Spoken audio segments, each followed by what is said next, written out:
Hey, what's up, everybody? And tonight we doing a real special review tonight. I know I haven't done one of these in a while, but this is special. This is right as soon as the show has gone off the air. But Friday Night Smackdown right here in Chicago, Illinois tonight. And I will say, unfortunately, I could not go to the show tonight. I really did want to go, but hey, I got a lot going on right now. And it would have been really tough for me to make it. I know with WWE's prices nowadays with tickets, they were already insane when I first heard they were on sale, and they usually kind of go down towards the end. But like I said, I had a lot going on, so I wasn't going to make the show. But yes, they were in the All-State Arena, and honestly, it's only really two big things to talk about. Some say it's probably going to be the most newsworthy SmackDown ever tonight, and yes, it was newsworthy, and I think we all knew it was going to happen anyways. But obviously, it was a big, huge crowd. Even tried to open more seats, even kind of a little bit behind the Titantron, because I noticed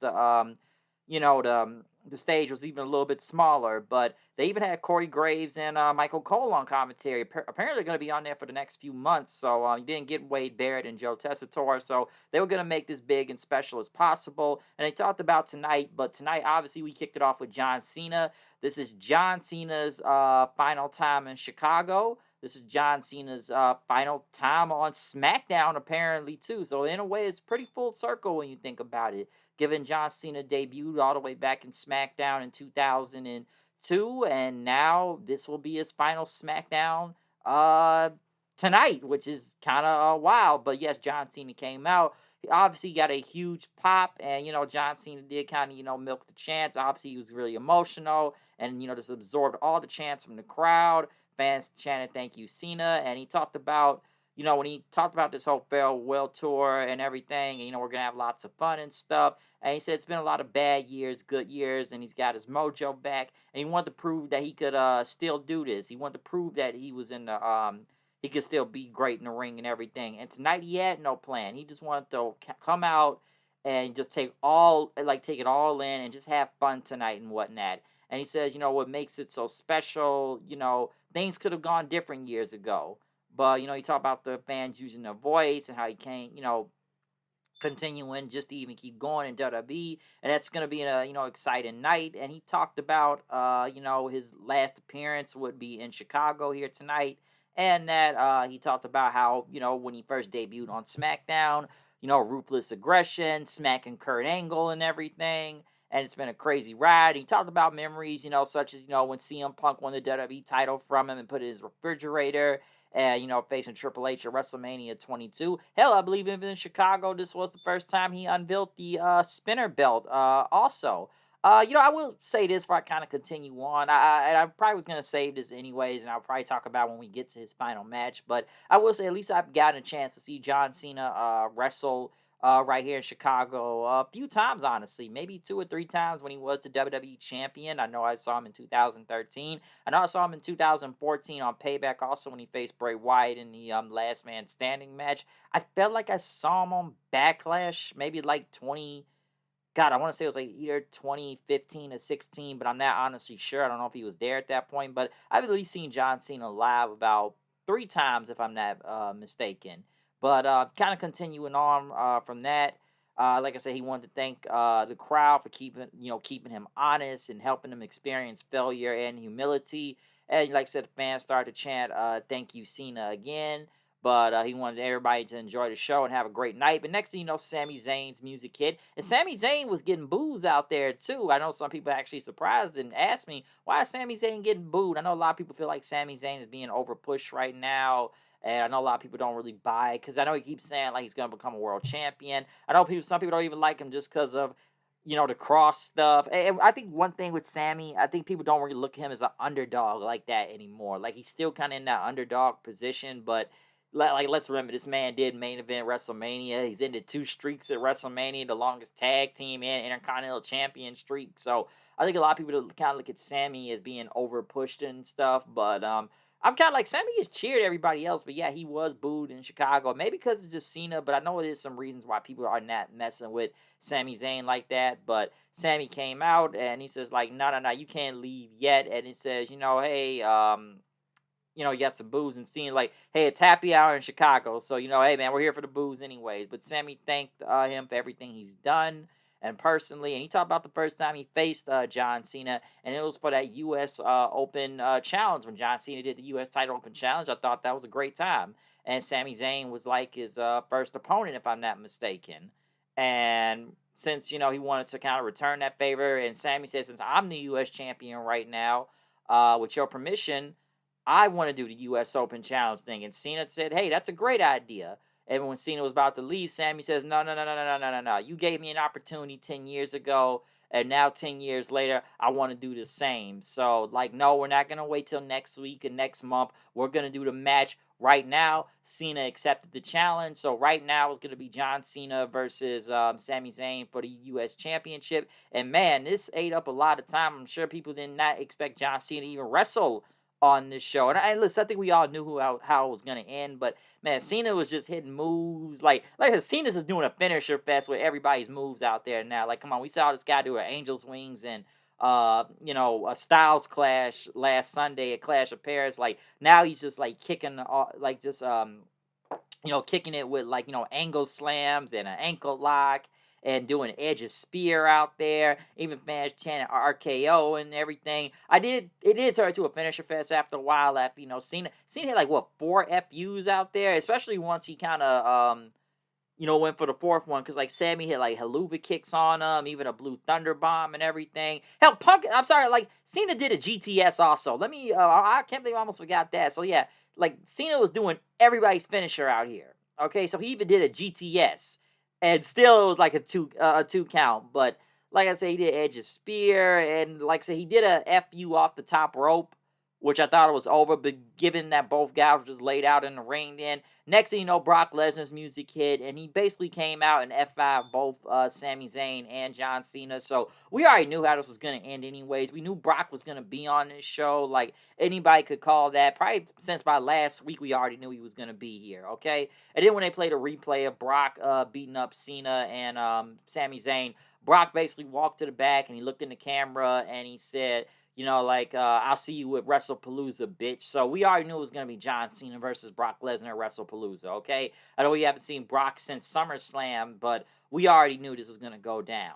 But like I said, this ate up 45 minutes of the show, okay? This ate up a lot of time, but like I said, it's John Cena's final time here, so he was going to get a lot of Cena throughout this show. But next thing you know, Magnus was in the back. He was talking to Carmelo Hayes and then Miz. They wanted a shot at the tag titles. Well, Miz wanted a shot at the tag titles, but Carmelo won a U.S. title shot. But then next thing you know, Becky showed up to the arena in an SUV. So she was here tonight. Next thing you know, listen, let me be honest. There's only 2 things that mattered on this show tonight. Because right after, the whole Cena and Sami Zayn, Brock Lesnar stuff, we ended up getting Aleister Black versus Damian Priest. I'm going to be honest. Nobody didn't really care for this. Priest was out there, and, Black attacked him from behind, which, he even said in a video promo right before the match started that he doesn't play fair, or, which some people even said, Priest probably should have watched the video package that happened because, Black doesn't play by the rules, and he attacked him from behind, even knocked him over the barricade, and then the match did continue. I know Priest ended up even hitting, a razor's edge onto the table, which it did not break, so, hey, Botchamania, I am the table and stuff. But Priest, he hit the he was gonna go for the South Heaven choke slam right after, but Black ended up grabbing the referee in and pushing him into Priest. Priest had stopped himself and moved the ref out of the way. Black hit the Black Mass kick and won the match from there. Like I said, the match wasn't bad, but come on, the crowd didn't really care. It was okay, all right. It was okay, but I didn't really have much care for this going into the... Obviously, I haven't really cared much about the feud in a way, too. It's like I have to some sort of extent, but it's like Truth was in it, but then he was just kind of out of it and back to being a comedy guy again, so... I don't know, it's kind of whatever. I know they talked about matches for next week, Randy and Drew, and I guess it's going to be Jade and Tiffany for the title next week, which Jade was watching in the back, and what was it? I think Nia Jax basically said she was going to get Tiffany once Jade was out of the way. But, hey, we'll see what happens from there. Right after, it was Mia Yim versus Julia for the U.S. Women's title. I don't have much to say about this. I thought it was interesting that the champion came out first. But, listen, all I can say is that Kiana James got involved. And what Julia hit like her running knee, whatever she calls the finisher, and beat Mia Yim from there. And then they end up attacking Mia Yim right after till the referees pulled her away. So like I said, I don't have much to say about this match. Like, it was okay, but like I said, the crowd was just dead. Nobody really cared about this. They really didn't. And I guess what did they? I know they showed Charlotte and Alexa Bliss in the back, and I guess Charlotte kind of made a joke saying like, "Hey man, I don't really have good luck in Chicago" or something like that. But I guess it was her knees that got attacked last week, and then Bliss came with her doll and saying it was the power of friendship to heal her, and Charlotte said that I don't know. She told the doll that she wasn't cleared to compete. I don't know. Okay, that's what they showed right there. But then we get to the last real important part of the night. Seth Rollins came out. Seth Rollins came out from the crowd, and he says the legend of CM Punk dies tonight in Chicago. Fans chanted Punk in. He introduced Becky to come to the ring and to do the honors of killing CM Punk. Fans chanted AJ Lee, and then Becky says, "How dare you?" And then talked about the crowd then, and he says, "I'm the greatest of all time," and everything. Sports Illustrated, even the Chicago Tribune says so. And then she said, "Everybody sucks in Chicago. The Bulls suck. The Bears suck." Okay, well, she's not wrong about that. The Blackhawks suck. The Cubs suck. The White Sox sucks. Kobe White sucks. They'll be trading him soon from the Chicago Bulls. And then she says, "CM Punk sucks." And then CM Punk came out. Obviously, fans started singing his theme song then. It's clobbering time and stuff. And he told Becky, he said, "This isn't about you. This is about your cowardly husband sitting in a luxury box." And Punk said, "I'm going to give you one more chance, Becky. I got nothing to do with you, so stay away from me." Fans chanted AJ lead in right after. And Becky told everybody to shut up and stuff. And, Punk says, like, "Listen, man, you don't think I got friends? Hey, man, I got friends. I got shooters. I'll even get my sisters over here to kick your ass right now." And then Punk says, "You know what? I could call Bailey right now." And then, "Oh, I already beat Bailey. I kicked her ass. I could call Rhea Ripley right now to kick your ass." Like, "Oh, yeah, I kicked her ass before, too." And then, she starts bitch slapping Punk several times, and Punk just doesn't sell it and stuff. And Punk says, "I would never put my hand on a woman, but I know somebody that will." And then next thing you know, AJ Lee's music hit. AJ returned. AJ still looks the same, to be honest. I know people say AJ was in like really fit right now, in great shape. We haven't seen AJ since the night after WrestleMania 31, and that was over 10 years ago at this point now. So AJ still looks the same, honestly. But yeah, she skipped to the ring. She smiled and stuff, and fans popped for it. And Becky looked surprised. And when she got in the ring, AJ just charged at her and took her down, then punching her several times. Becky thought she could get out of there, but it did not work. AJ just ended up taking grabbed her then right after and smacked her across the face. And then Becky just flopped all the way to the floor. Seth came down and basically helped Becky to the back and even carried her off then. AJ ended up jumping on to CM Punk, and they kissed as the show closed from there. So, like I said, this show is going to... It's like, one thing I'll say about this with SmackDown, I have not cared about SmackDown in a while now, and SmackDown hasn't even really been good. But every time they come to Chicago, we always get something special over here. Like the last time I even went to SmackDown last year, hey, Jacob Fatu ended up debuting and everything. So that was a big show. And I think SmackDown was still 3 hours at the time. So SmackDown flew by, honestly. It's only it's 2 hours again. But the only important things to talk about really on this show was John Cena's last time on in Chicago, Brock Lesnar returning, and AJ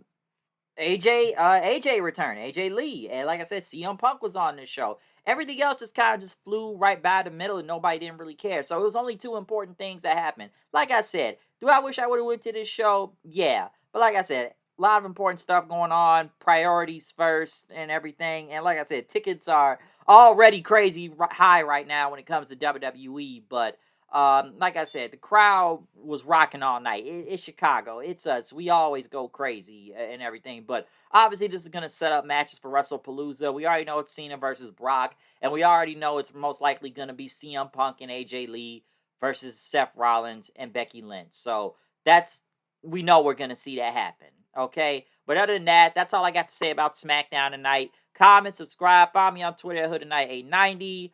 We'll see you then pretty soon. Don't know when the next review is going to be, but it's probably going to be a pay-per-view, obviously, with WrestlePalooza and All In on the same day. I'll have more to say about that later. But other than that, I'm out of here. See you guys then. Peace out.